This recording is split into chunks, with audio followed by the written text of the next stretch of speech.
Shallow humans! I'm honestly surprised that I haven't made any videos on Avatar: The Last Airbender yet. It's honestly my favorite show of all time, and is the closest any show has ever come to perfection. Well, this video will be my debut Avatar video, where I talk about my favorite character, Azula. What's not to love about Azula? She's clever, manipulative, ruthless, determined, stylish, savage, and is just everything you want in a great villain. Along with that, she's very complex with her own emotional baggage. It's because of that emotional baggage that fans have been wanting a redemption arc for her. I will admit that I held similar views in the past, especially with how heartbreaking her story was in the finale. However, should she even be redeemed? Well, that's what this video is here to discuss. In this video, I'll be going over Azula as a character and answering the question of if she should be redeemed. Obviously, this video will include spoilers, so don't say I didn't warn you. Before we begin, please keep in mind that this is just my opinion, and if you disagree, that's fine. Just don't be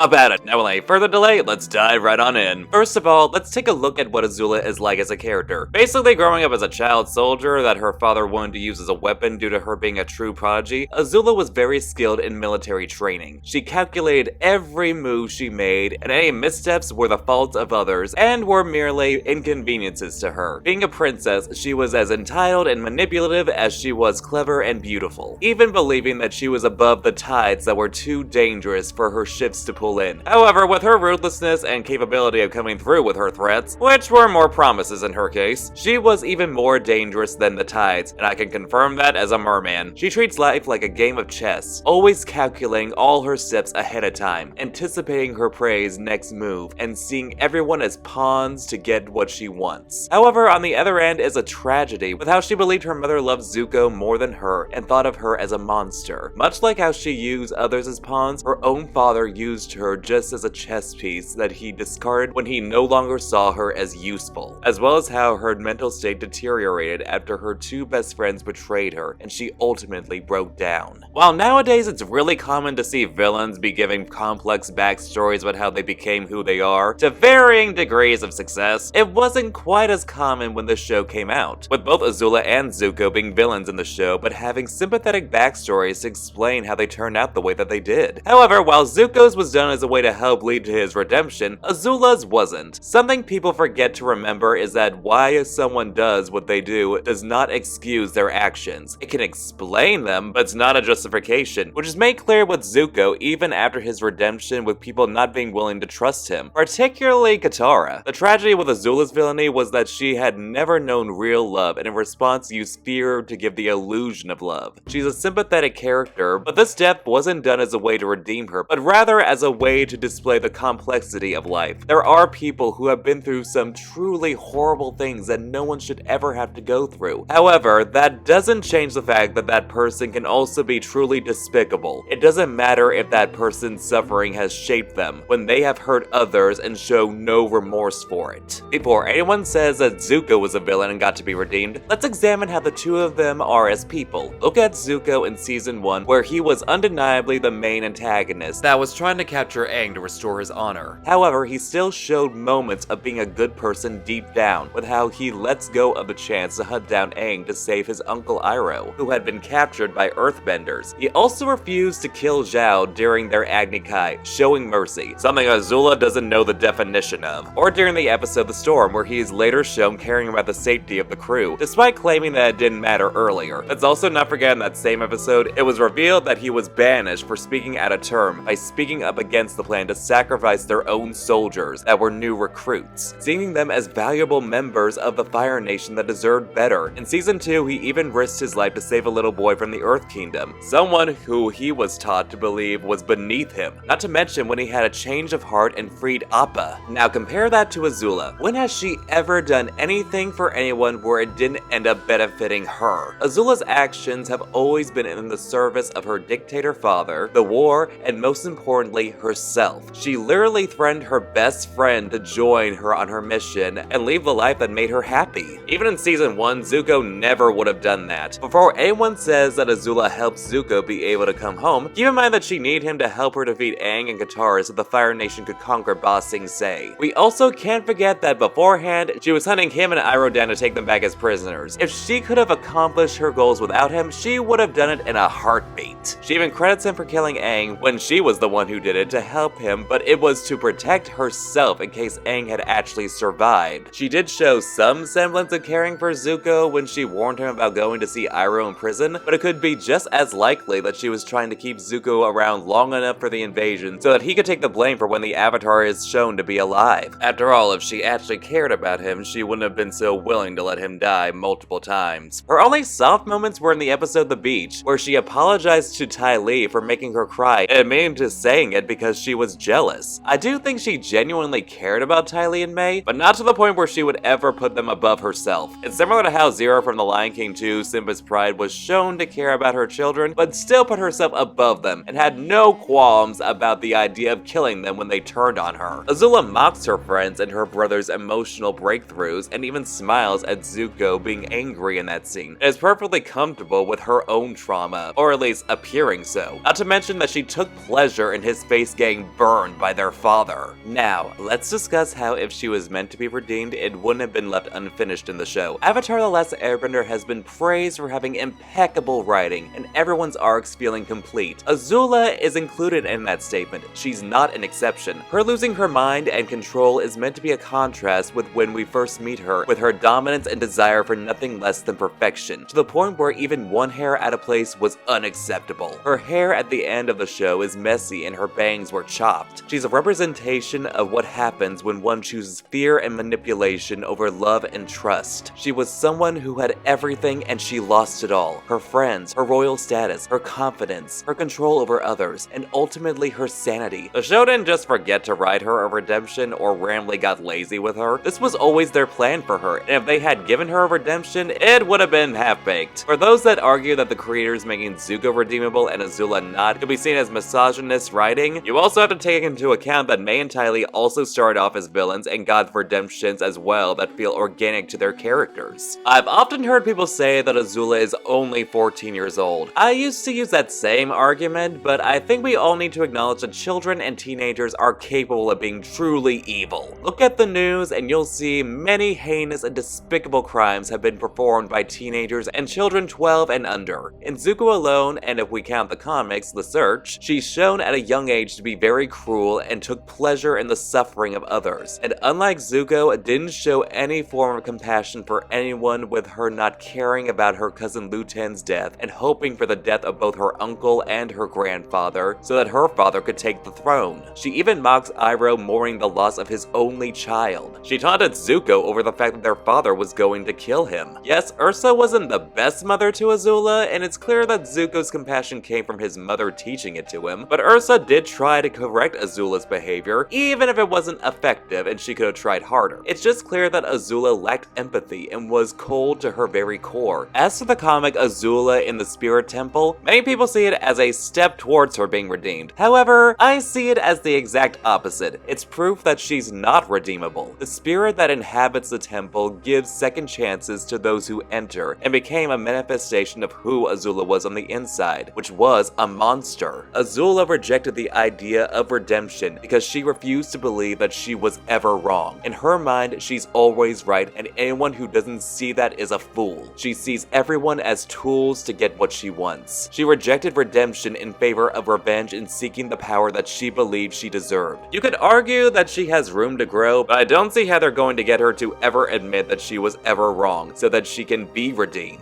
Am I opposed to a redemption for Azula? Despite all I've said, not really. For years, I had been defending her and believing that she could be redeemed, but as I've grown up and seen how complicated life is, sometimes people are just irredeemable. If they manage to redeem her and pull it off in a believable way, I'd be happy with it. However, I don't think it'll happen, otherwise they wouldn't have waited so long, since we're still waiting for it. But we also need to acknowledge that not every villain needs to be redeemed, even if they have a tragic backstory. Azula is my all-time favorite villain, and her being so despicable and ruthless ruthless as well as complex is what makes her so appealing. I'm going to recommend you guys watch this video by Chantel Says about just letting villains stay villains. Let's face it, if Azula was offered kindness from anyone who wanted to help her get redemption like Iroh did with Zuko, she would be more likely to burn their home to the ground and delight in their slow and painful death. And that's one of the reasons why she's such a fun character. Sometimes evil is just evil.